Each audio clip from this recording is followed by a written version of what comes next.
Honorable Minister Gayton Mckenzie, Deputy Minister Mkumbi from DMV, Acting Director General DSEC, Dr. Cynthia Kumalo, Acting Director General DMV, Ms. Nontombeka Mafu, MEC for Sports, Arts and Culture in the Northern Cape, Mr. Matika, representatives from the Departments of Sports, Arts and Culture, Defense and Military Veterans, and Justice and Constitutional Development, board members from various entities, esteemed members of the media, good morning, and welcome to this media briefing hosted by the Department of Sports, Arts and Culture. My name is Mabe. I'm the Deputy Minister of Sports, Arts and Culture. It is my pleasure to be joined today by the Honorable Minister of Sports, Arts and Culture, Mr. Gayton Mckenzie, who will lead today's proceedings.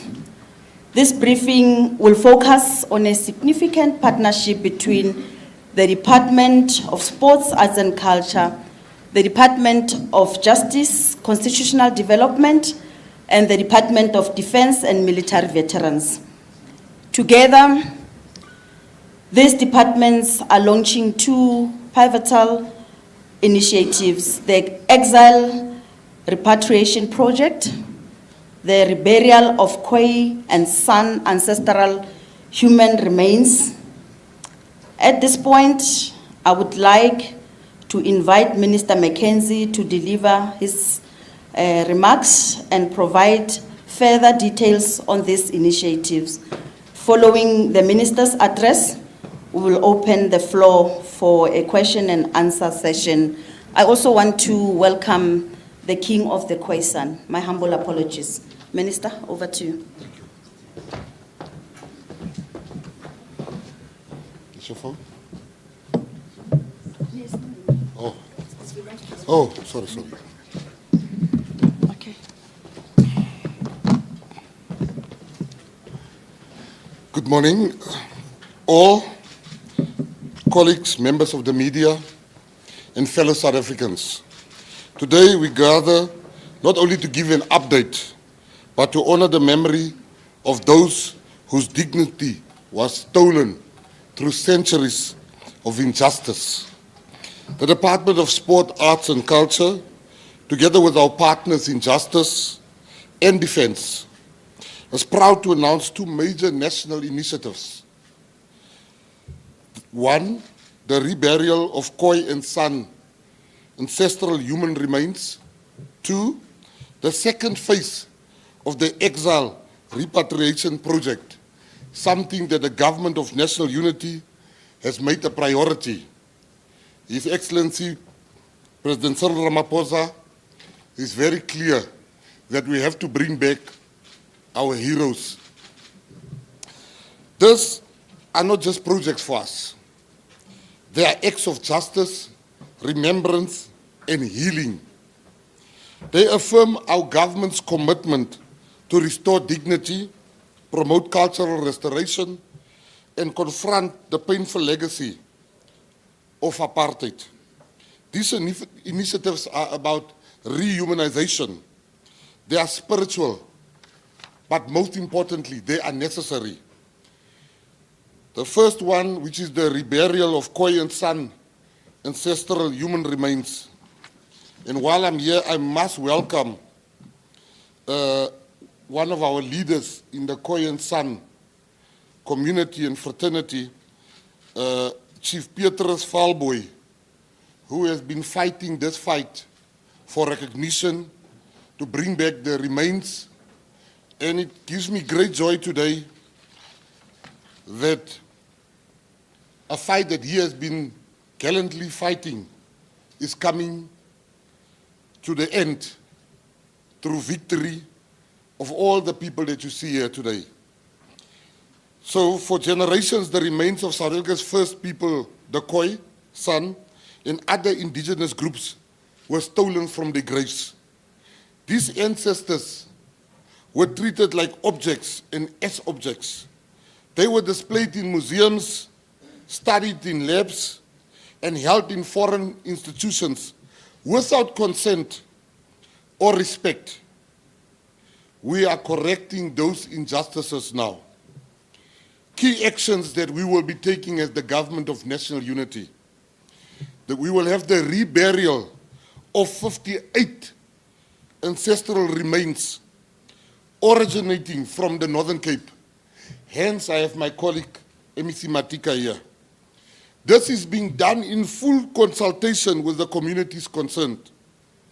The process is led by our implementing partners, Zico Museums of South Africa, SARA, South African Heritage Resource Agency.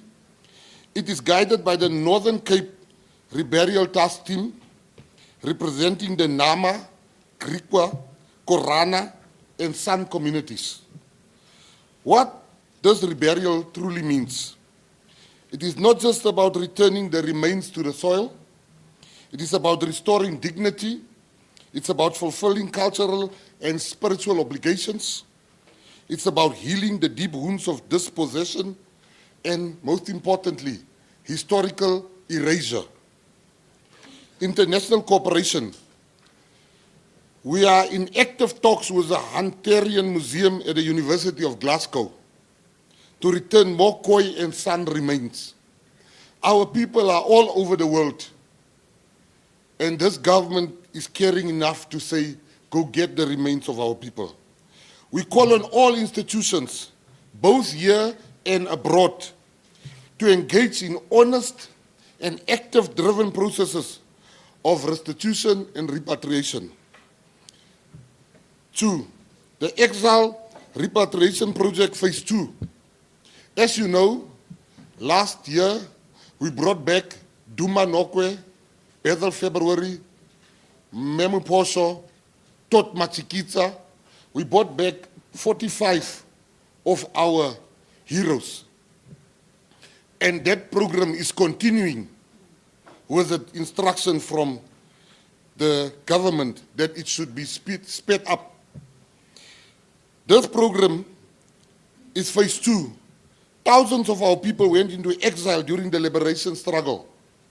Many never came home.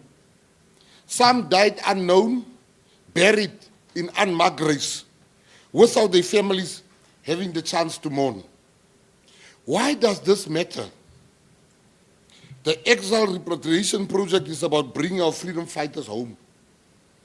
It is a moral duty. We are doing no family a favor. It is a duty, a moral one. It's a national responsibility. These were people who gave everything for our liberation. Everybody in this room and everybody watching, we owe those families a great debt of gratitude. The background and the mandate. This work follows the request from the President that was made by the military veterans to the President Ramaphosa in 2019 already. It forms part of the response by the Presidential Technical Task Team. Cabinet approved the national policy for the repatriation and restitution of human remains and heritage objects in 2021. The policy offers a clear framework of how we return and honor those who died in exile. As part of the second phase of our 5-year repatriation program, launched in September 2024, a joint delegation of the people in the room will travel to Angola, Lesotho, Zambia, Zimbabwe. The mission will include inspection of cemetery records, grave mapping, historical and archival research. Most importantly, a call to the public is being made. We urge former exiles, comrades, and families to assist us. If you have names, photos, dates, or locations, no matter how small, please come forward. You can submit this information via the online form at www.sara.org.za. exile.org.za, exile repatriation. I have to repeat that.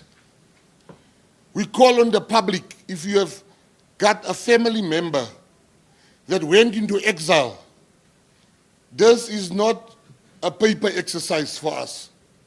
This is an actionable exercise. Please come forward with photos. We want to give families closure. And those that don't understand and call this a waste of time, because I saw some people said it's a waste of money, I want to address that by saying this is not an act of charity. This is an act of justice. As a democratic state, it is our duty to restore the dignity of the dead and bring peace to the living. Let us walk this path of remembrance and nation building. So I want to answer a question that I know will come. How much will this cost? We don't know yet, but it can't cost enough. It can't cost enough because people gave their lives. You can't put a cost to a life. And to those out here that says, let us forget, let's move on, why do we need to waste money? I have a question for you. If somebody picks up your father or your daughter or your son and they say they are police and they take them from your house now at 8 o'clock and you never see them again, would you not want to know what happened to them? That is what we are doing here. We are bringing back, you know, I'm even tempted to say by fire or by force. But we are bringing back, we must not be apologetic. I don't want anybody here to be apologetic about this exercise. We are decisive. We are bringing back our people. I am the son of a mother that had a brother that never came back. My mom died of a broken heart. So if you don't understand what families go through, we want to bring closure. And under the great leadership of His Excellency President Matamela Cyril Ramaphosa, which gave me a clear line of march, go and get our fallen heroes. And during this term of the GNU, we want to make sure they come back. I don't want to say during my term as a minister, because you know as a minister your term can change even midnight tonight. If there's a reshuffle, you never know. But the GNU, this is not a Mckenzie or a Mabe or a Mutsecha program. This is a program of the government of national unity. Thank you very much. Thank you.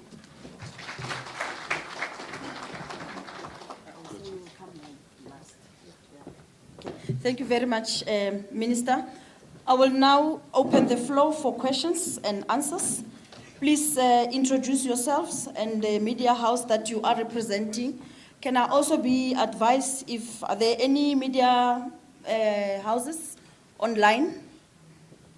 If so, please you will indicate so that I also acknowledge them and give them an opportunity.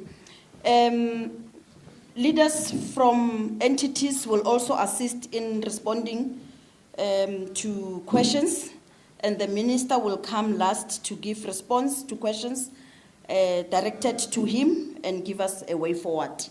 The floor is open. Okay. Thank you. It's Kenya Wapanga from SABC News. Minister, is there a timetable that you've set for your task teams to complete phase 2? And then during the main ceremony where we saw those remains from Zambia return to the country, it was made clear by the missing persons task team that some areas would be incredibly difficult to retrieve those remains, such as Angola. What is the plan for those particular families? Have they been consulted since that main ceremony about an alternative symbolic ceremony to complete that particular phase of restorative justice, knowing that you won't be able to get into those active scenes and retrieve those remains for those particular families? Thanks. Thank you. The second one. Turkmen Terzi representing Turkish. Minister Mckenzie, given that countries like Angola, Lesotho, Zambia, Zimbabwe and many others, Tanzania, sheltered South African freedom fighters during the liberation struggle. So is your department considering any cultural sport exchange and commemorative partnership to honor this nation for their historic support? Thank you. Thank you. Next.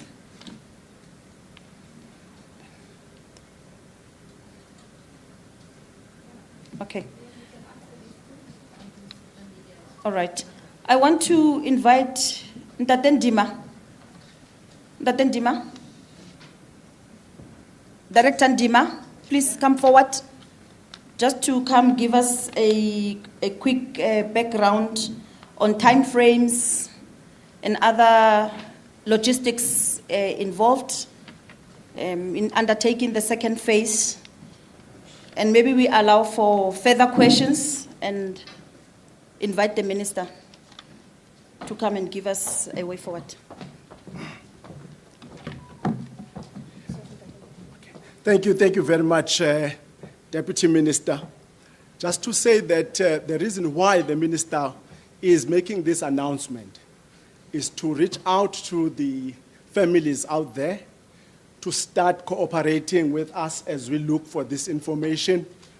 We are planning between June and July to visit Angola and other countries that the Minister has mentioned so that we can start looking at the cemetery records, grave mapping, and do all the necessary work that needs to be done before the exhumations take place. I know that there is an issue around Angola and the difficulty in terms of going to some of the grave sites there. Our approach that we have agreed upon is moving from the simple to the complex. We'll start in areas that are easily accessible, whilst research on the background is happening on the more complex areas. You would know that some of the grave sites in Angola are still mined, so we still need to work with all the authorities in Angola to also look at demining and all those complex processes. But we should be able to, within this financial year, bring some of the remains. It would be work in progress because of the complexity of the terrain. Thank you very much. Thank you. We'll open for further questions. Okay. I see hands at the back. 3 questions from online. Online. Okay. These are questions from the online platform. Shannon Merrick's from Kasi, DC, Africa. Mzansi Golden Economy should start on the 1st of July as 2025 as per the advertising for funding. Number 1, how many people applied for funding? Question number 2, how many people got approval for funding? The last question, how many people received the money on or before the 1st of July 2025 to start the Mzansi Golden Economy programs in townships? These are all questions directed to the Minister. Thank you. That's all we have for now. Right. The second one. The second question is how many people got approval for funding?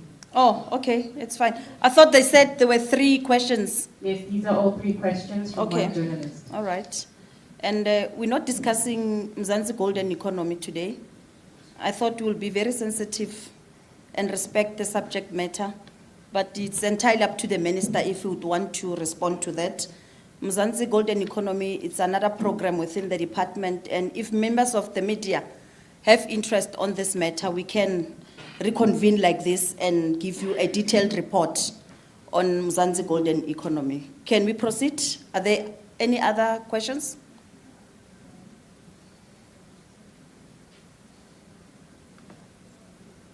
None? Okay, SABC?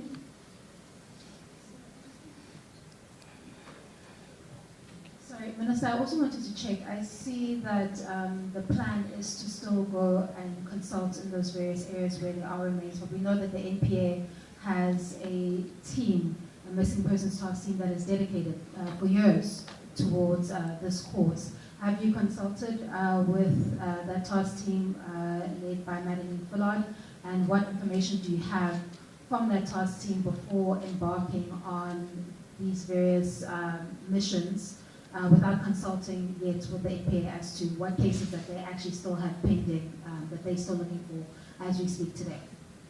Thank you. Marilyn from the missing persons, please come and assist in responding. Marilyn, please.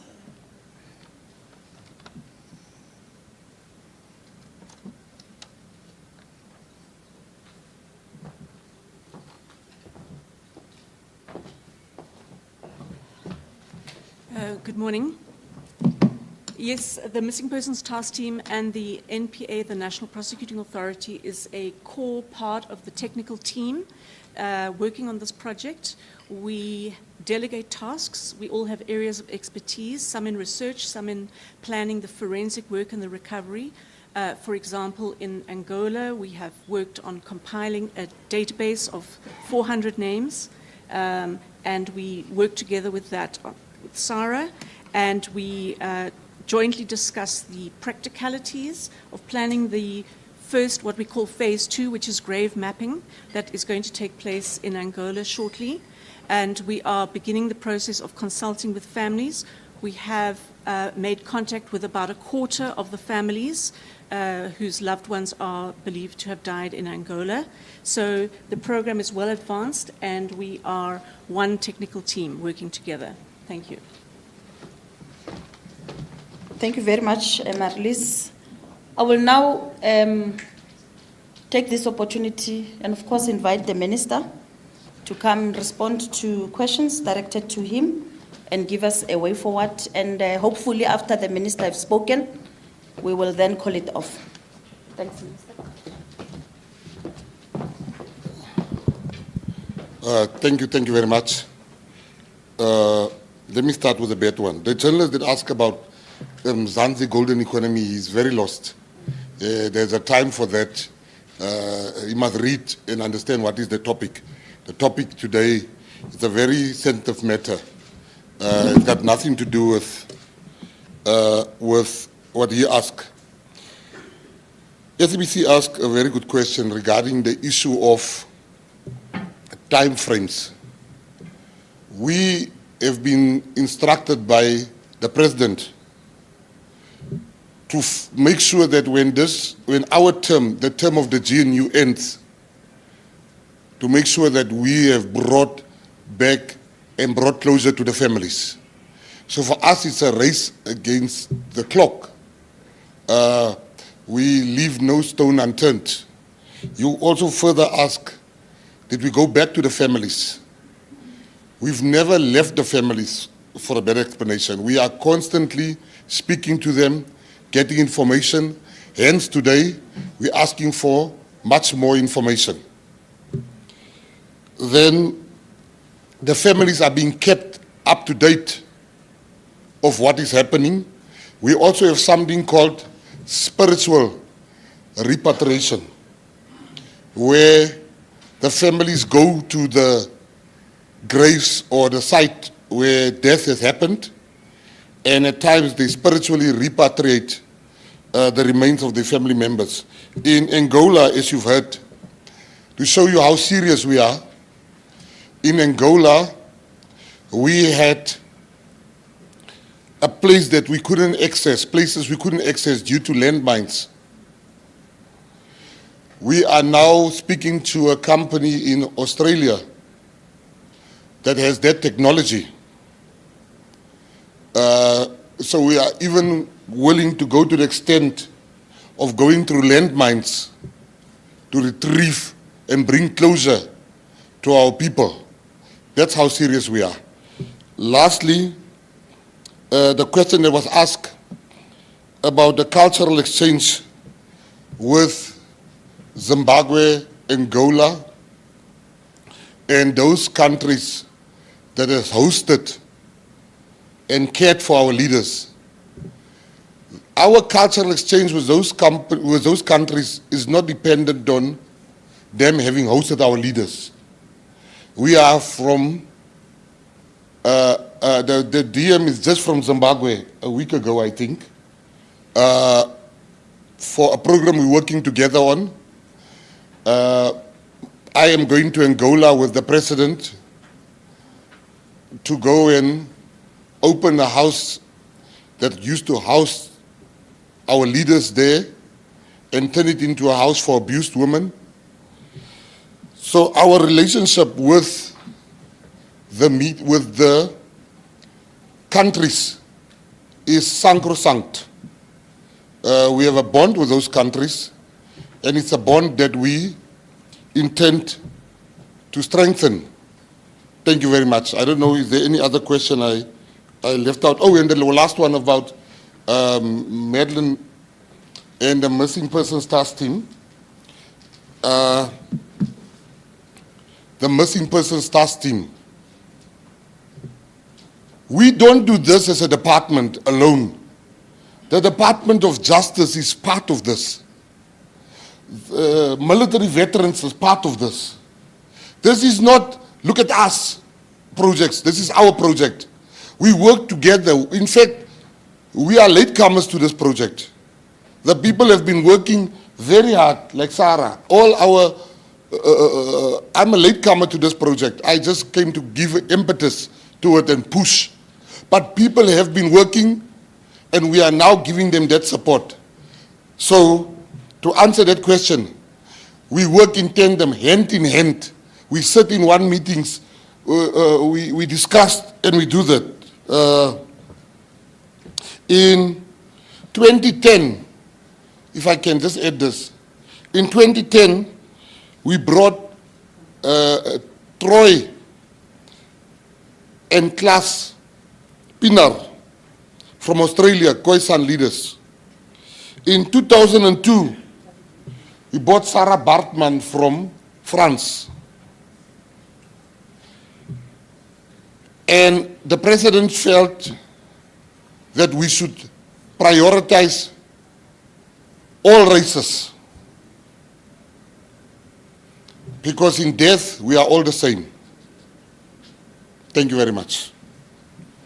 Is there any other question while I'm standing here? Oh, the last one. I want to thank the media for coming. Thank you very much. And we are available for interviews if you want one-on-one interviews with any of the people here that is present. I want to thank everybody that came here today. Thank you. Thank you very much.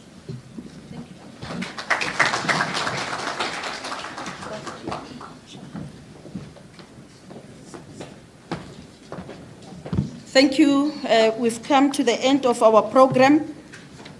Just to indicate that we are going to release a statement, and there will be links for members of public to access the application forms, and the link will be on the DSEC website. Thank you very much for attending this media briefing. Thank you, Nangomso, Siyabonga. Thank you.